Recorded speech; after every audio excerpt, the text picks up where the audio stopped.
Bom, gente, então, a Luciane pediu para que eu falasse sobre lente multifocal ou monovisão, como decidir e calcular. Então, nós vamos conversar um pouco sobre esse assunto. Então, eu declaro que não tem nenhum conflito de interesses relacionado a qualquer citação dessa apresentação. Então, primeiramente, eu ia propor a vocês aqui a gente assistir um vídeo que foi publicado na Ascaris em 2019. Eu assisti esse vídeo lá e me chamou a atenção. E eu resolvi mostrar para vocês antes de falar sobre qualquer coisa aqui nessa aula. Então, isso vai demorar mais ou menos uns 6 a 7 minutos, mas eu achei super interessante e eu queria que vocês assistissem comigo. O áudio dele está em inglês, mas se for qualquer coisa, se for preciso fazer algum comentário, é só me avisar. The use of multifocal intraocular lenses in cataract surgeries have been increasing for years. Theoretically, patients with multifocal IOLs can clearly see both far and near objects. Then in reality, how would the world actually look like to patients with multifocal IOLs? Can the patients clearly see objects that are both far and near? Do far objects look less clear with the multifocal IOL compared to those with the monofocal IOL? Do the patients see a halo or a starburst around the light while driving at night? We cannot know the exact answers to the above-mentioned questions unless we implant the multifocal IOL in our own eyes. There are some studies which have used resolution targets and an optical bench to evaluate the use of multifocal IOLs. However, these studies are limited in terms of describing how patients actually see the world with the help of such simple targets. Moreover, patients and clinicians cannot intuitively understand the results of the optical bench test. In this study, we designed a mobile model eye and implanted a monofocal IOL and two diffractive multifocal IOLs. Subsequently, we photographed the real world to examine how the world actually looks like to patients with multifocal IOLs. The model eye was comprised of an artificial cornea, an IOL mount, and a camera. We used an achromatic lens with a diameter of 1 inch as the artificial cornea. The IOL mounting procedure was as follows. A 1 mm thick BK7 window was glued onto a 30 mm cage plate for mounting on 0.5 inch optic component. Then a small amount of saline solution was injected into the well. A 0.5 inch optic adapter, then the IOL, and the same optic adapter were inserted in a row and then were fixed with a screw. Because the clear aperture diameter of the adapter was 3.81 millimeters, the pupil size was 3.81 millimeters. We confirmed the IOL centration with a dissection microscope while positioning the IOL. We filled it with saline and glued the same BK7 window. This model eye satisfies the ISO 11979-2-1999. Finally, a color charge-coupled device camera was connected. The artificial cornea, IOL mount, and camera were positioned within the 30 mm cage system, thereby eliminating the need of an additional alignment. The CCD camera was connected to a laptop which allowed us to check the image. The focus was adjusted by adjusting the distance between the artificial cornea IOL complex and the CCD camera.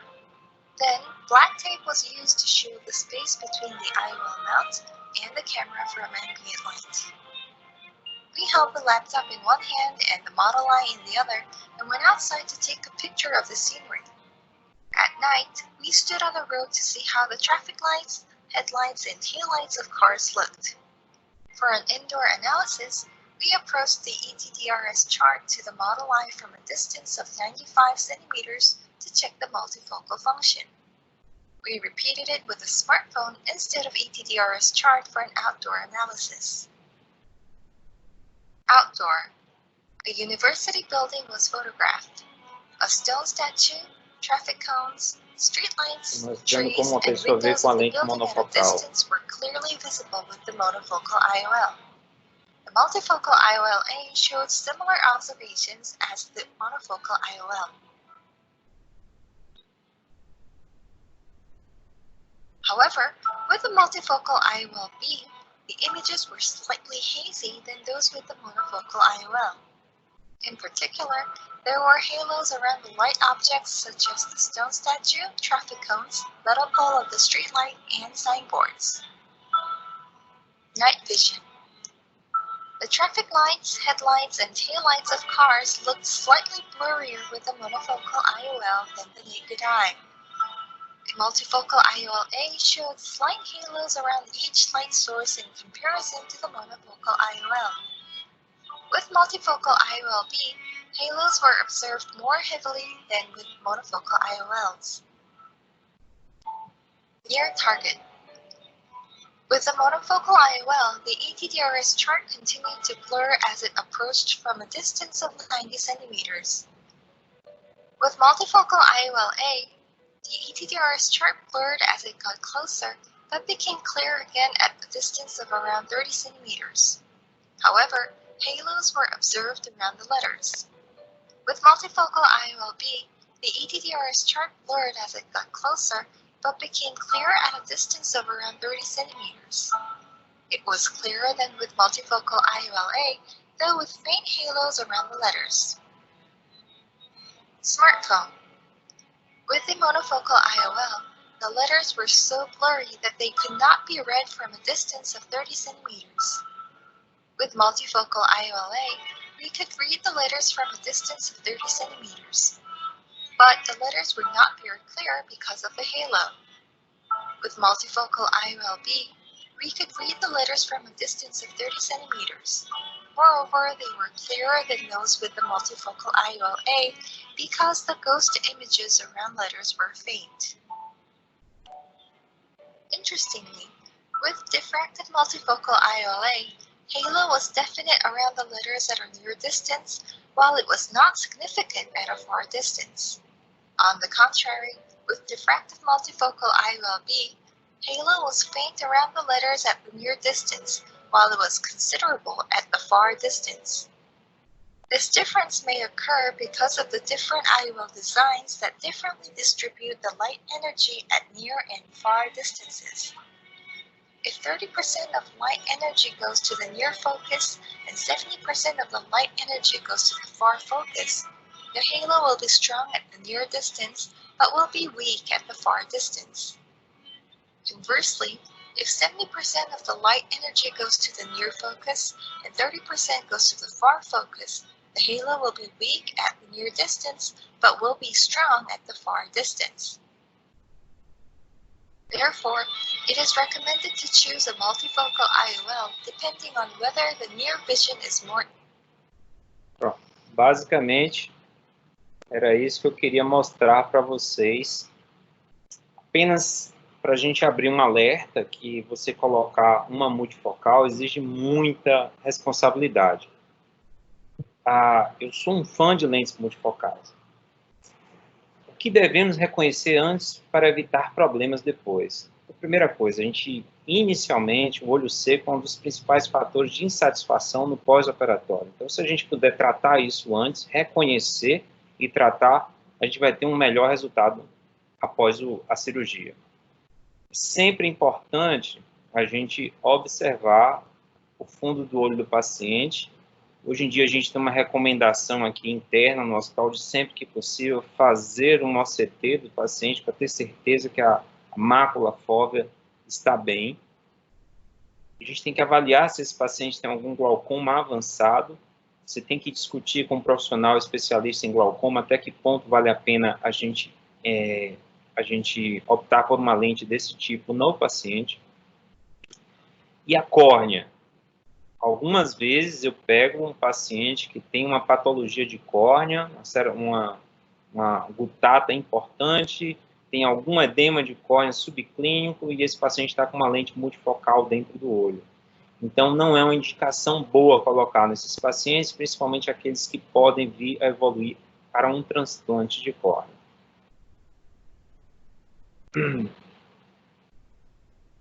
Então, O olho seco é tão importante que a Academia Americana de Catarata e Cirurgia Refrativa, a ASCRS, né? A academia não, a Associação de ASCRS, que é a nossa Sociedade de Catarata Refrativa Americana, ela fez um comitê para justamente orientar de que forma que a gente vai abordar o paciente com olho seco. E eles têm, é um trabalho importante que eu acho que vale a pena todo mundo dar uma olhada para ver como é que se faz o diagnóstico e em que momento é que você vai indicar a cirurgia de catarata para esse paciente.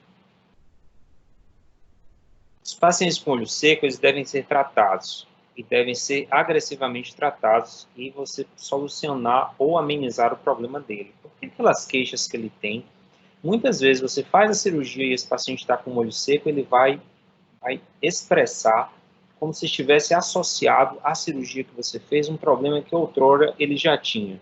Então é muito importante que você veja isso antes da cirurgia. Muitas vezes o paciente vem insatisfeito e é só o olho seco. Então, a cirurgia de catarata é um momento único. A gente vai fazer a reabilitação visual desse paciente, a gente vai tentar corrigir os erros refrativos existentes. Existe a possibilidade de diminuir a dependência da necessidade do uso de lentes corretoras nas atividades habituais e a gente pode melhorar a qualidade de vida do paciente. Monofocais ou multifocais? Ao implantar multifocalidade, o objetivo primário é melhorar a qualidade de vida desse paciente. Raramente o paciente se queixa da qualidade visual após o implante da monofocal. Os pacientes que implantam multifocais estão numa fase ativa da vida e querem ficar independentes dos óculos para realizar suas atividades habituais. Gente, nós estamos no ano de 2020 e estamos adiante, né? Estamos chegando em outras eras que a gente, quando olhava lá atrás no passado, nossa, como está longe. Mas esse longe é o hoje. E esses pacientes, eles investiram dinheiro para ter essa visão desejada. As lentes multifocais fazem trade-offs para entregar a profundidade de foco. Então, eu não vou te dar uma visão de perto, mas alguma coisa você vai ter que me dar em troca. Então, eu vou diminuir um pouco, alguma coisa eu vou ter uma perda. E o grande problema das lentes multifocais ainda é a diminuição da sensibilidade ao contraste. As lentes multifocais, a tecnologia desse design tem avançado muito nos últimos anos. A expectativa dos pacientes também aumentaram. O paciente quer uma experiência cirúrgica com os resultados fantásticos, igual ao do vizinho, do amigo, do familiar. Todo mundo já teve alguém próximo que fez cirurgia de catarata. E nesse universo, não são aceitáveis complicações cirúrgicas, mas elas acontecem. Então, muita cautela na cirurgia de catarata, por mais corriqueira que ela seja. Esse estudo foi feito no ano de 2008, na época daquela Restore mais 3, quando foi lançada a Restore mais 3, se eu não me engano foi isso. Então se mostrou que você implantar uma lente de multifocal num paciente, ele pagava cerca de $4.000 por lente por olho, mas após 14 anos de realização da cirurgia, ele ia ter o retorno desse dinheiro 3 vezes mais no que ele iria deixar de fazer de compra de novos óculos, de novas lentes que ele ia precisar usar no dia a dia. Então, economicamente, implantar uma lente multifocal, apesar de ser um investimento alto naquele momento, ela traz benefícios financeiros para o paciente no decorrer da vida dele. A biometria. Em grande parte, a insatisfação após o implante de uma lente multifocal é a metropia residual. Empregar fórmulas adequadas para o correto target refracional no pós-operatório é mandatório. Então, hoje em dia, se a gente vai validar uma biometria, a gente tem que entender um pouco de biometria. O GOA de mais ou menos 0,50 com as boas práticas de biometrias atuais.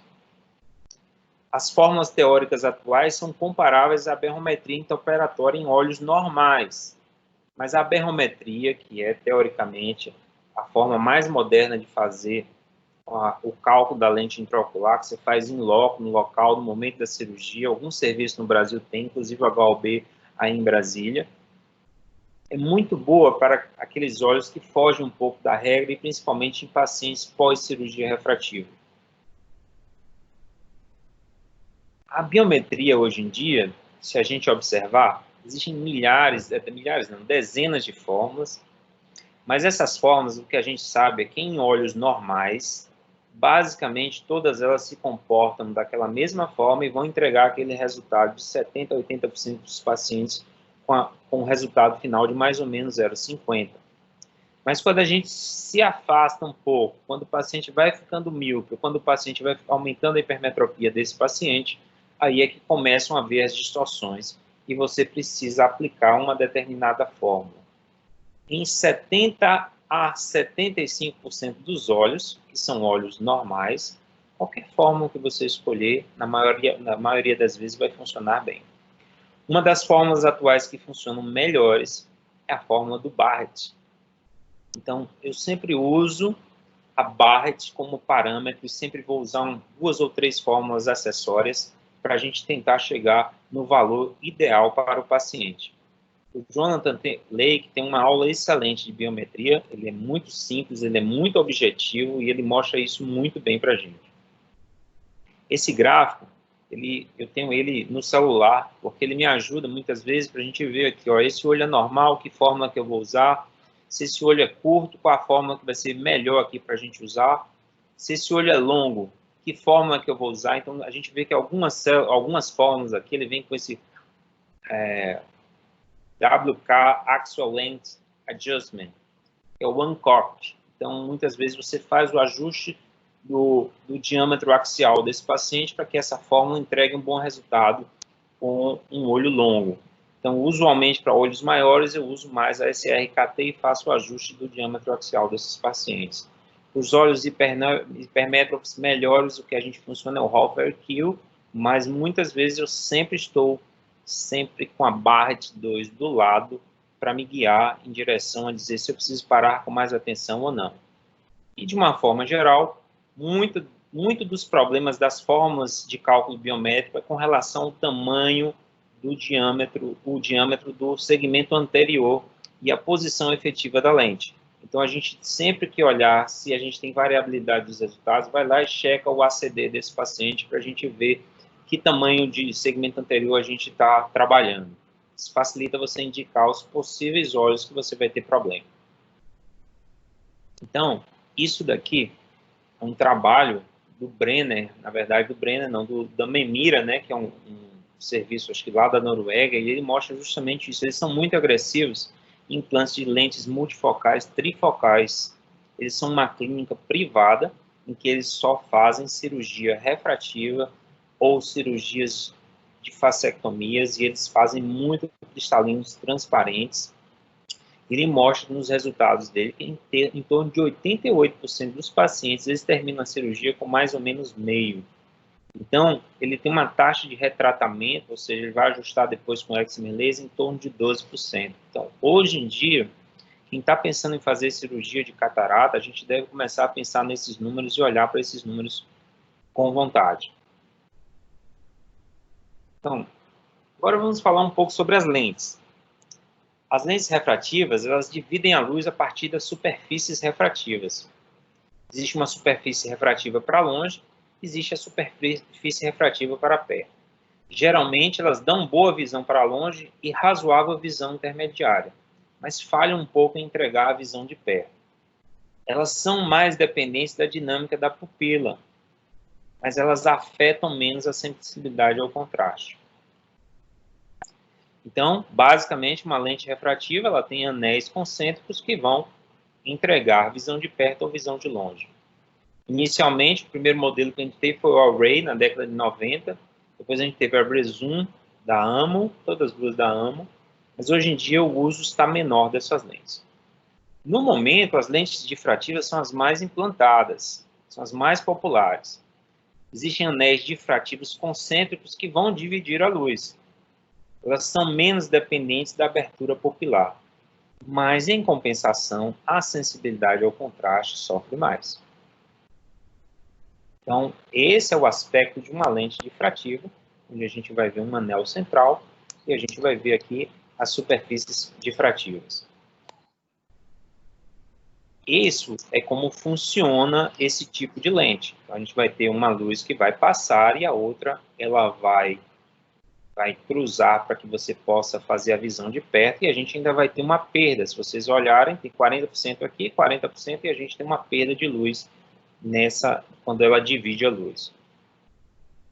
Se a gente observar esse gráfico, a gente vai ter aqui o que é uma trifocal, é a combinação de duas bifocais, que é o desenho da bifocal que faz tipo uma Ristor, com adição mais 3, e aquela Ristor 2,5. Então, fez a junção das duas e a gente tem a trifocal, que vai tanto entregar a visão de longe, quanto vai entregar visão intermediária e de perto. E essas lentes têm menos efeitos colaterais visuais do que as bifocais iniciais. Então, a curva de focos, quando a gente vai implantar uma lente, a gente tem que ter ideia do que é que ela vai entregar para a gente. Então, a curva de focos, ela diz, de acordo com a distância que você vai ter, o que é que ela vai entregar de visão. Então, por exemplo, se a metropia aqui é 0, você vai colocando na lente, então quer dizer que ela vai dar uma visão boa para a lente, que ela está dando 20/20 aqui. Quando você coloca menos 2, que é a visão intermediária, menos 1,75 a visão intermediária, você veja que já tem lentes que entregam um pouco menos de acuidade visual. Mas quando chega na visão próxima, tem lentes que vão entregar mais visão de perto, vão entregar menos visão intermediária, mas de todas as formas, todas elas acabam entregando uma visão boa de longe. Que a gente tem justamente aquelas lentes da Johnson & Johnson, que tem a adição 2,75, 3,25 e 4. E aqui a gente tem uma lente monofocal, que você olha que de longe ela entrega e gradativamente a curva é descendente de uma forma bem regular, porque a visão de perto ela não vai dar.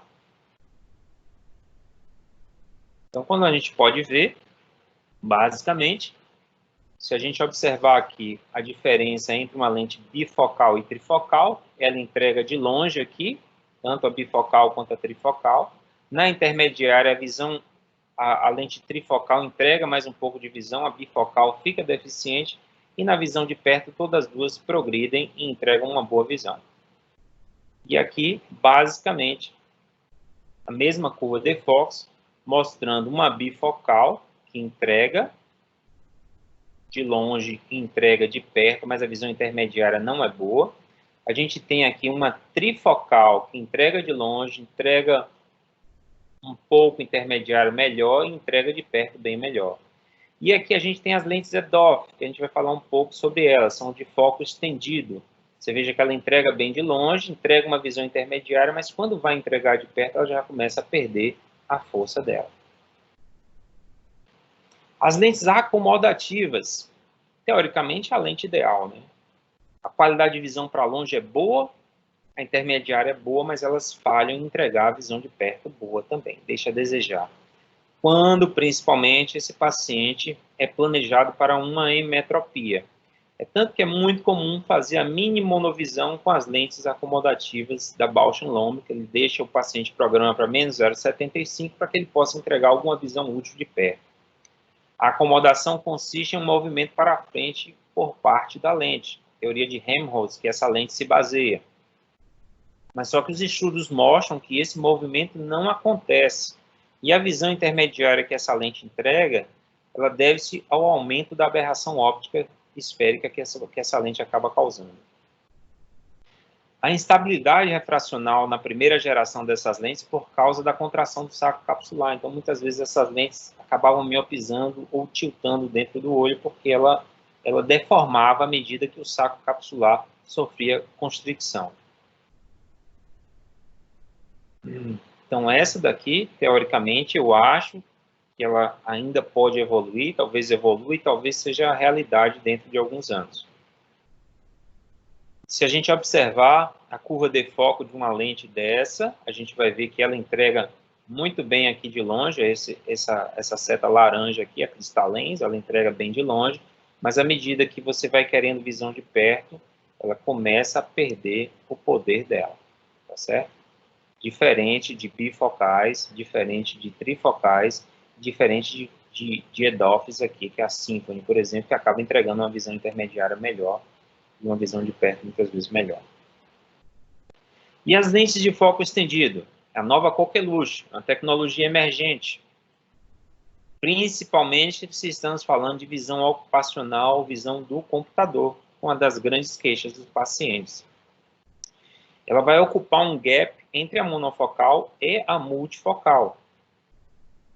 A qualidade de visão para longe ainda é inferior à monofocal. A sensibilidade ao contraste ainda é inferior à monofocal, apesar de sentir muito menos do que uma bifocal ou uma trifocal. Então, a gente tem vários conceitos de lente de foco estendido. Então, existe a lente de pequena abertura, né? Tem a do Flávio Trindade, dos Trindades, que funciona mais ou menos do mesmo jeito. Você vai fazer um pinhole, e esse pinhole vai permitir que o paciente enxergue até razoavelmente bem visão intermediária e, eventualmente, até visão de perto mesmo. Existem EDOFs que são baseadas em lentes difrativas. Já foi provado por Braille mais B que a Symfony ainda é uma lente difrativa, que a Telara lá da Zeiss ainda é uma lente difrativa. Existem outras que acabam trabalhando as aberrações esféricas da lente intraocular. Então, essa daqui é um lançamento novo da Alcon, que vem agora. Vocês podem ver o anel central aqui, que vai permitir com que a gente tenha uma visão intermediária e vai ter uma boa indicação em um determinado número de pacientes. Se vocês observarem aqui, esse mostra como é a difusão, a difração da luz, depois que passa pela lente. Então, a gente vê essa é uma lente da Roya, de foco estendido. Você veja que relativamente limpo. Quando a gente passa para a Symfony, você vê que você tem um pouco mais de aberrações aqui nessa região de luz. Quando você vem para essa lente aqui, olha que aqui já é uma bifocal comum que a gente tem no dia a dia. Então, vocês vejam que quanto a Symfony e a bifocal acabam entregando de sujeira comparado com a de foco estendido, que dá uma visão mais limpa para o paciente. A luz espalha menos. E ainda, nós tivemos sábado uma aula aqui, né, no grupo, foi o lançamento da Technics Synergy, que é justamente uma mistura de difrativas com lentes de foco estendido, que está prometendo melhores resultados, com menores efeitos colaterais para os pacientes. A gente aguarda ansioso. Como a gente pode ver, a curva de foco dela aqui, bem legal mesmo, e prometendo resultados melhores. Então, estamos aguardando testar essas lentes. Agora eu vou falar um pouquinho sobre os fenômenos fóticos, né? Que a gente viu lá naquele vídeo. Aquele vídeo, o objetivo não é assustar, o objetivo é que a gente tenha consciência. Os fenômenos fóticos, eles não são efeitos colaterais de lentes multifocais, eles são parte do acordo. Então, o paciente tem que estar paciente que a forma como ele vai interpretar a luz, ela vai mudar um pouco. Seja a lente refrativa, difrativa, acomodativa, seja EDOF, seja híbrida. E a gente tem que ter cuidado, a gente tem que conhecer melhor essas lentes que a gente trabalha para a gente poder indicar melhor. Então, voltando para aquele nosso primeiro vídeo que eu mostrei lá, a primeira lente monofocal era uma Tecnis. Aquela segunda lente bifocal era uma Ristor, que entregava uma boa visão de longe, entregava uma diferença nas cores que vocês viam, reflexo de algumas durante o dia. E a terceira lente era uma Tecnis mais 2,75, uma lente que a gente usa relativamente bem. Vocês viram que à noite a questão dos halos e glare nela foram mais intensos do que da Ristor e muito mais do que da monofocal. Então, esses são os fenômenos fóticos que a gente observa. O paciente vai sentir é o glare, são os halos e o starburst. Então, o glare está muito mais relacionado aos erros refrativos. Então, se a gente entregou lá uma boa biometria para esse paciente, a gente vai minimizar esse glare. Opacidade de cápsula posterior, também vai dar glare no paciente. E a superfície ocular, que o especialista em córnea, olho seco, superfície ocular, deve tratar da melhor forma possível, porque a gente também melhora. Com relação ao halo, ele é típico de lentes multifocais. Então, na verdade, se a gente observar aqui, a gente tem as lentes da Johnson & Johnson, que você percebe o ponto central e percebe um halo grande ao redor. Se a gente olhar para essa lente aqui, que é uma trifocal, vocês acabam percebendo que você tem o central, tem um halo ao redor, mas o halo mais periférico, ele já fica bem mais suave. Tá bom? Então, as lentes trifocais, elas dão menos halos do que as lentes bifocais, por exemplo. E o starburst? Ela está muito mais relacionada ao astigmatismo, à superfície ocular, aquelas dobras da cápsula posterior e também é tipo de lentes difrativas. Então, se a gente observar aqui, ó, o que uma Tecnis 3,25 acaba entregando de halos comparada com uma Symfony, você veja que a Symfony dá uma qualidade de visão melhor do que uma lente bifocal, mas em compensação ela entrega menos visão de perto, mas o paciente vai ficar menos sintomático. As disfotopsias, que é uma outra coisa que é importante falar. Quantas vezes a gente não vê um paciente que chegar, não é só de lentes multifocais, de qualquer lente, pode ter, principalmente de material acrílico, tá bom? Então a gente tem a disfotopsia negativa, que é aquela sombra, que a gente percebe, que é justamente a borda da lente, que ela refrata quando você pega uma iluminação inclinada, uma parte refratada, passa pela frente, outra por trás, mas no meio aqui se forma uma sombra. E essa sombra que muitas vezes o paciente percebe. Muitas vezes esse paciente vai melhorar desse fenômeno quando a gente tem a opacidade da cápsula, que vai impedir que essa luz acabe se propagando e fazendo essa sombra na retina. E esse é o fenômeno fótico negativo, a disfotopsia negativa. E existe a disfotopsia positiva, que é diferente, que é justamente esse halo de glare que a gente tem, quando a luz, nessa mesma borda, uma parte passa para a direção contrária e o paciente acaba percebendo isso.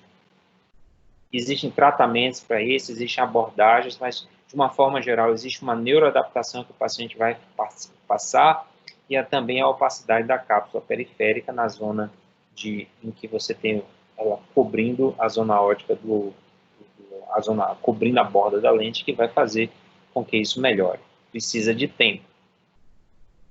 Muito tem se estudado em mudar o desenho da borda para justamente minimizar. Ainda não tem nada que seja revolucionário, todas elas ainda têm algum posicionamento em relação a isso, mas tem sido estudado. As aberrações. Quanto maior a aberração residual, maior será a diminuição da sensibilidade ao contraste. Você veja que a gente já tem uma lente que diminui o contraste, e se a gente tem aberração na córnea, a gente pode diminuir mais ainda.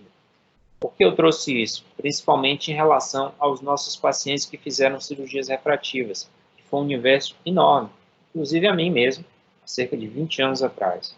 Os lasers de hoje, eles são mais cornea friendly, eles são mais amigos da córnea, acabam induzindo menos aberrações. Então, o coma maior do que 0,30, 0,40, ele pode acentuar esses fenômenos fóticos do paciente indesejáveis nos pacientes que você vai indicar uma lente difrativa. A aberração esférica e cromática ainda podem ser atenuadas com o implante de lentes intraoculares. Eu não vou perder muito tempo falando aqui, mas existem aquelas lentes asféricas que vêm com uma correção de aberração esférica, existem as neutras que não induzem nem positiva nem negativa, e existem as esféricas que vão induzir um pouco de aberração no sentido contrário. Então, de uma forma geral, os pacientes que fizeram cirurgia para tratamento de miopia, eles merecem uma lente asférica, que vai atenuar um pouco dessa aberração e você vai ter uma visão mais nítida para esses pacientes.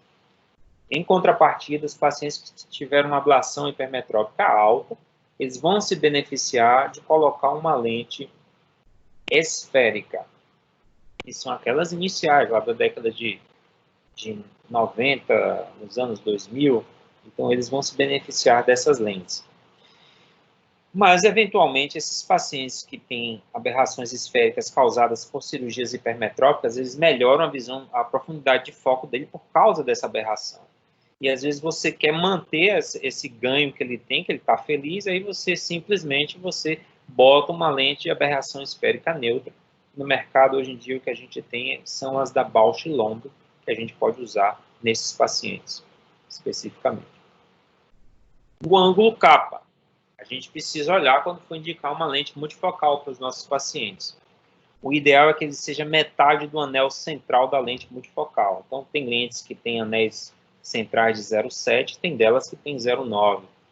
Então, o ideal é que seja em torno de 0,4 o ângulo capa. Você tem como ver pelo CORD-MI lá do Pentacam, ou o próprio ângulo cápsula do Orbiscan. Hoje em dia, a gente tem uma indicação de colocar, quando o ângulo capa é intermediário de 0,40 ou 0,60, a gente colocar essas lentes de foco estendido modernas. E quando é maior, aí o ideal, maior do que 0,6, aí realmente a gente tem que pensar na possibilidade de colocar uma monofocal. Então, como é que vai funcionar isso aqui? Então, o ângulo capa é justamente o ângulo entre o eixo pupilar central, onde a lente vai ficar centralizada, e por onde a luz vai passar. O ideal é que eles sejam coincidentes. Mas se ele for muito inclinado, você vê que aqui ele vai bater em um dos anéis, e isso vai causar fenômenos fóticos indesejáveis. Você veja que existem vários trabalhos, hoje em dia os chineses têm bastante trabalho publicado nisso, mostrando que não é uma boa indicação quando você tem um ângulo capa maior do que 0,50, você colocar uma lente trifocal. Então, queixas de pacientes que têm lente multifocal. Então, visão borrada. Então, ó, se você olhar nessa série aqui estudada desses pacientes, tá certo? Causas de pacientes insatisfeitos, você vai ver que 29% deles estava relacionado à metropia residual, 15% deles ao olho seco, a opacidade de cápsula, em torno de 54% desses pacientes. Então, são coisas que a gente tem que parar, tem que tratar esse paciente, porque você vai transformar um paciente que está insatisfeito com a cirurgia dele, vai transformar ele num paciente que vai suportar muito melhor aquela lente que ele tem dentro do olho. Já os fenômenos fóticos, vocês vão ver que o olho seco, lente descentrada, então, às vezes, isso aí em série de casos, você vai ver, né, opacidade de cápsula, restos de fragmentos de cápsula ou de material da lente lá, e multifatoriais, que a gente vê muitas vezes esses pacientes no dia, eles podem responder por até 40% desses pacientes. Então, a gente precisa indicar bem para que esses números aqui, eles caiam. Então, em 2014, o comitê da ASCAS, ele se reuniu e disse assim, vamos dar o guia do que paciente é bom e do que paciente não é bom. Então, na época, eles bateram muito nos pacientes que usavam computador, porque as lentes lá não tinham trifocal, e não tinha trifocal ainda disponível no mercado americano. Então, eles bateram muito na questão de não colocar nos pacientes que tivessem usuários de computador intensamente.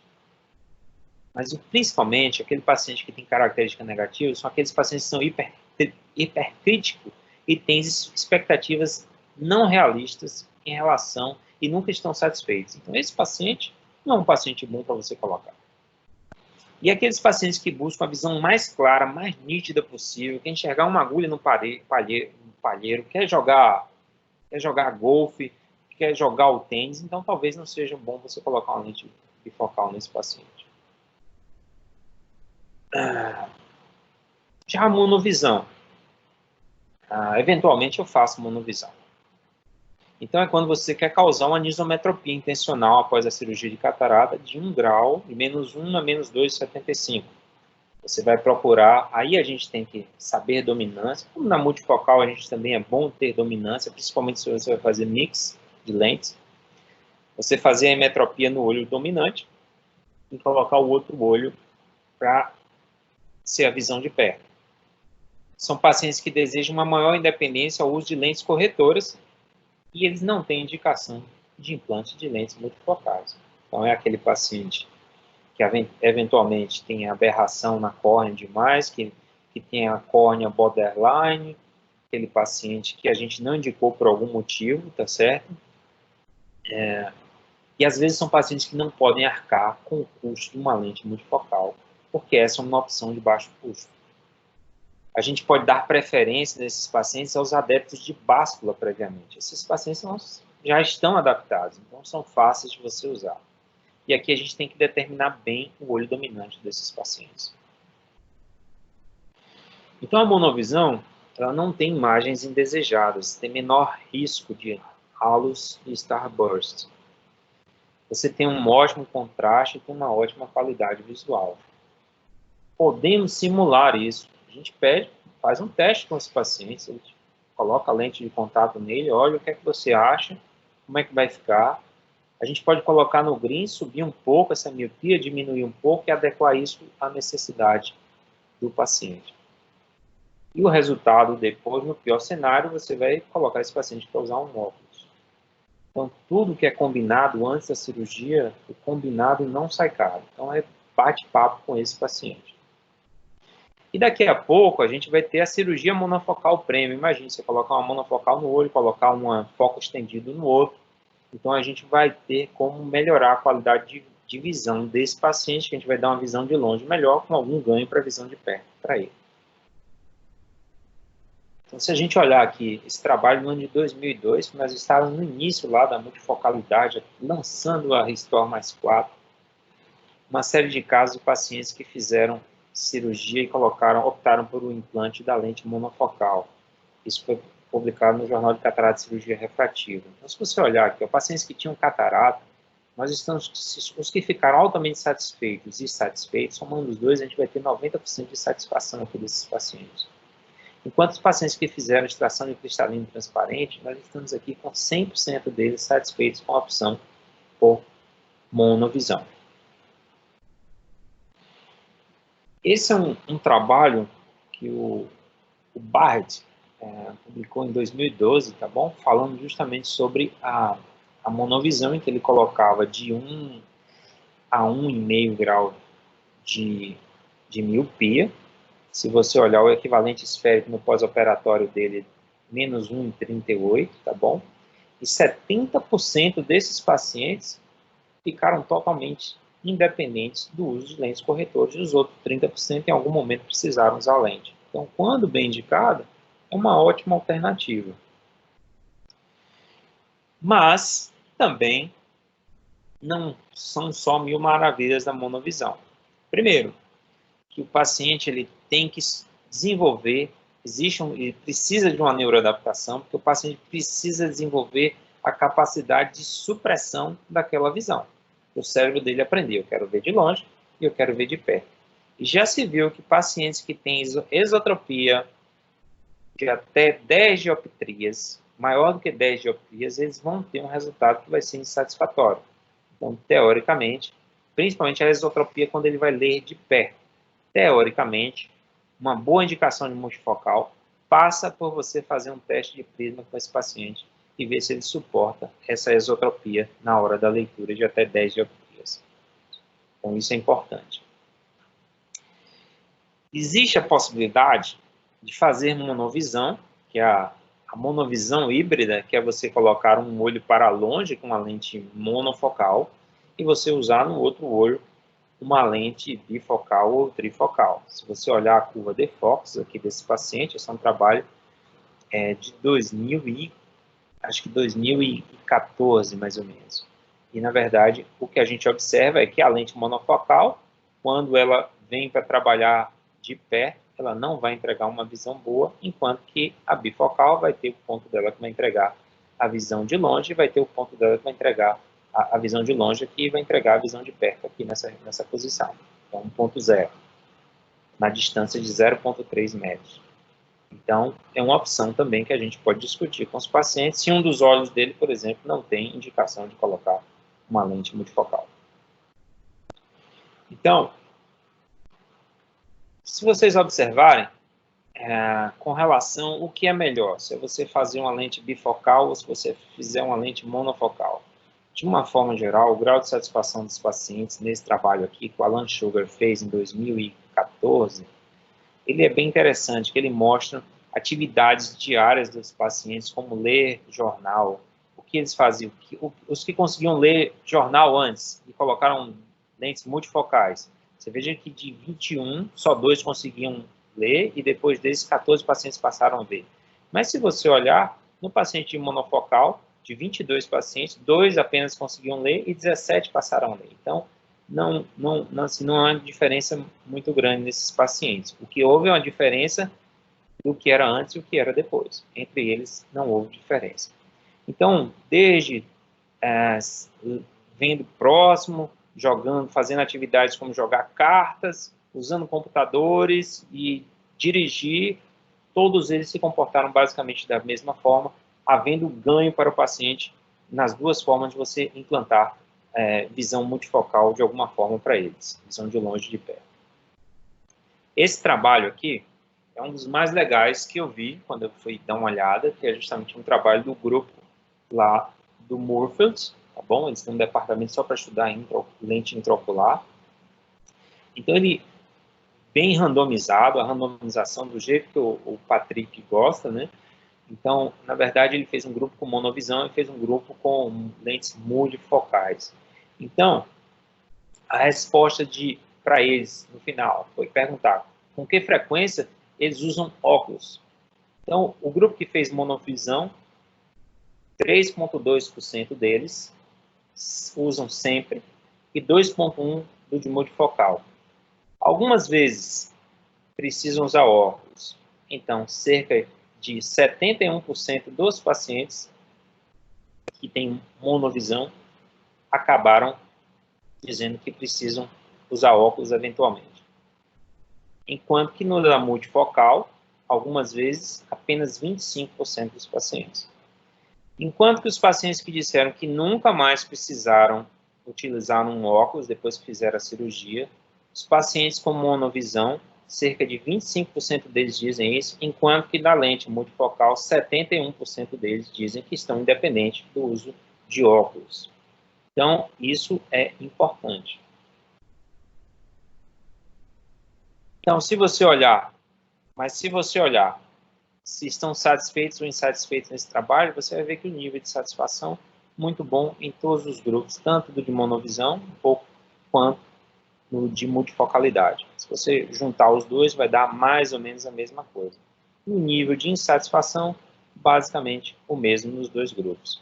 Mas os pacientes que colocaram lente multifocal ficaram muito mais independentes do uso de óculos do que os que colocaram monovisão com monofocal. Então, hoje à noite, mais tarde um pouco, eu vou querer ficar até um pouquinho mais tarde para ver se eu assisto, porque justamente são cirurgiões de catarata que fizeram cirurgia de catarata e implantaram lentes intraoculares multifocais nos olhos dele. E eu vou querer saber o que é que eles vão dividir com a gente. Então, quem tiver interesse, um pouquinho mais tarde, no site Ophthalmo University, você entra, se cadastra e logo na sequência você vê. Vai ser cerca de 10 horas da noite, vai ser um pouquinho mais tarde. Mas eu acho que para a gente ver um pouco do que é o outro lado, o que aquele vídeo nos mostrou, talvez eles tenham uma informação mais fidedigna para a gente. Então, em conclusão, a escolha da lente intraocular deve ser compartilhada entre o médico e o paciente. Todas as escolhas terão benefícios e todas elas terão distúrbios visuais. Mas as lentes evoluem, gente. Então, as lentes hoje são muito melhores do que aquelas que foram implantadas nos anos 90, do que foram implantadas nos anos 2000. Eu não tenho sombra de dúvida que as da próxima dezena de anos vão ser melhores do que essas atuais que a gente tem, que já são lentes boas. As lentes de foco estendido modernas serão um próximo aditivo no arsenal da oftalmologia para proporcionar maior satisfação dos pacientes. Então, também vem uma outra coisa que eu sempre observo. Toda vez que vai lançar uma lente, todo mundo diz que vai ser a solução de todos os problemas do mundo, que vai ser a melhor coisa do mundo. Então, a gente tem que parar, tem que testar, tem que analisar e ver.